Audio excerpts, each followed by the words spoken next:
138 আছে, 75 আছে, 56 আছে, 65 আছে। লাস্ট সিরিজ আমি এখানে 250 মারছিলাম। জি সবই আছে। আমার কথা হচ্ছে ওই সময় অস্ট্রেলিয়ার একটা ডমিনেন্ট বোলিং অ্যাটাক ছিল।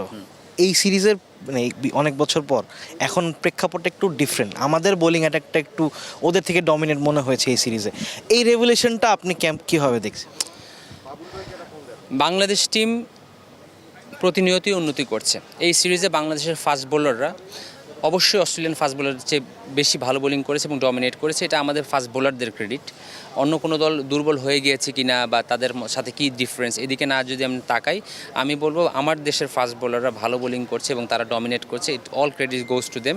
তারা যেভাবে পরিশ্রম করছে এবং তারা যেভাবে বাংলাদেশ ক্রিকেটটাকে এবং কালচারটাকে চেঞ্জ করছে, এটা আসলে প্রশংসার যোগ্য। 2005 to 2026 রেভলিউশনারি জার্নি, ওখানে আমরা অস্ট্রেলিয়াকে হারিয়েছিলাম, এখানেও আমরা হারালাম একটা ম্যাচ আর সিরিজ জয়। আপনার কাছে কেমন লাগছে as an x cricketer, as a board employee? অবশ্যই ভালো লাগছে। 2005-এ অনেক অনেক অনেক ভালো লেগেছিল। 2026-এ ঠিক একই রকম ভালো লাগছে। খালি দুই ভালো লাগার মধ্যে ডিফারেন্স হচ্ছে কি, যখন 2005 ছিল এটা আমাদের কাছে অবিশ্বাস্য একটা জয় ছিল, বাট 2026-এ এসে আমরা বলতে পারি এটা আমাদের পরিশ্রমের ফসল। এখন আর কোনো জয় অবিশ্বাস্য না। এমনি আমাদের প্লেয়াররা একটু খুবই কনফিডেন্ট মনে হচ্ছে কয়েকটা টানা সিরিজ জয়ের মধ্যে। প্লেয়ারদের সঙ্গে আপনারও কথা হয়, আপনি কয়েকজন প্লেয়ারের সঙ্গে আলাদা করে কাজও করেছেন, রিসেন্টলি সাইফ হাসানের সঙ্গেও কাজ করেছেন। উনি একটু ব্যাট প্যাচ বলবো না, একটা ম্যাচে রান পাননি এই সিরিজে। উনি একটু কিছু ভিতরে আসা বল নিয়ে কাজ করছেন আপনার সঙ্গে, একটু যদি স্টোরিটা বলতেন উনি কি বলেছেন বা কোত্থেকে? না আসলে যেটা পিছনে যেটা মানুষ দেখে না সেটার মানুষ না দেখাই ভালো। যেটা সামনে দেখে যে প্লেয়ার রান করে এটাই দেখাই ভালো। আসলে ফর্মার ক্রিকেটার হিসেবে আমি মনে করি এটা আমার রেসপন্সিবিলিটি। যদি কোনো প্লেয়ার হেল্প দরকার হয় সেটা যতটুকু সম্ভব হয়, সব সময় সম্ভব হয় না, কারণ আমি তো অফিসে খুবই অকুপাইড থাকে। যতটুকু সম্ভব হয় যদি কোনো প্লেয়ার কোনো কিছু নিয়ে আমি যদি হেল্প করতে পারি, আমি মনে করি that's part of my job. যেটা কাজ করছে সেটা পিছনেই থাকুক, আমরা রেজাল্ট হলে দেখা যাবে ইনশাল্লাহ।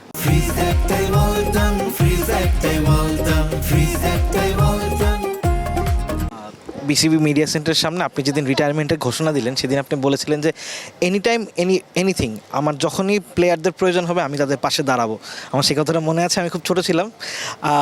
এখন যখন প্লেয়াররা আপনাকে ফোন দিয়ে বলেন নাফিস ভাই একটু দেখতেন আমাকে, এই জিনিসটা আপনাকে কেমন লাগে?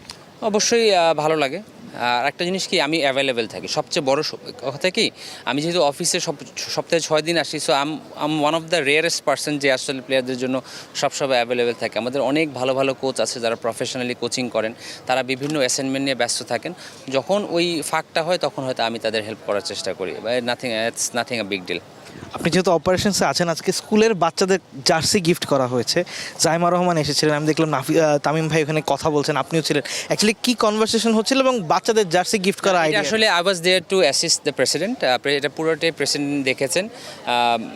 মাননীয় প্রধানমন্ত্রীর মেয়ে খেলা দেখতে এসেছেন, উনি রেগুলারই আসেন।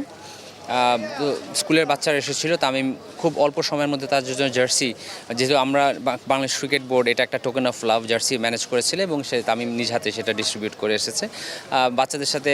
বাচ্চারা খুব এক্সাইটেড ছিল তামিমকে দেখে। তামিম শুধু প্রেসিডেন্ট না, একজন আইকনও অবশ্যই বাংলাদেশের মানুষের কাছে। তো they are very happy, we are very happy. Last question, one day series তো জিতলাম, টি-20 সিরিজে অস্ট্রেলিয়ার টিমটা একটু স্ট্রং। টিম ডেভিড এসেছেন, মিচেল মার্শ আছেন, কী মনে হচ্ছে এই ডমিনেন্সটা চট্টগ্রামে একটা ব্যাটিং উইকেট, এখানেও ব্যাটিং উইকেট ছিল বাট ওইটা একটু বেটার, কী মনে হচ্ছে কী হতো? Australia is always a difficult opponent. আপনি কোনো সময় অস্ট্রেলিয়াকে রাইট অফ করতে পারবেন না বা বলতে পারবেন না যে আরে ঠিক আছে অস্ট্রেলিয়া হারাই দিলাম। বাংলাদেশে ভালো এই সিরিজে প্রত্যেকটা ম্যাচ যেমন কষ্ট করে জিতেছে, ভালো করে জিতেছে, ঠিক ওরকম কষ্ট করে জিততে হবে এবং আমি মনে করি বাংলাদেশ টিমের খুব ভালো সুযোগ থাকবে সিরিজে। Thank you so much.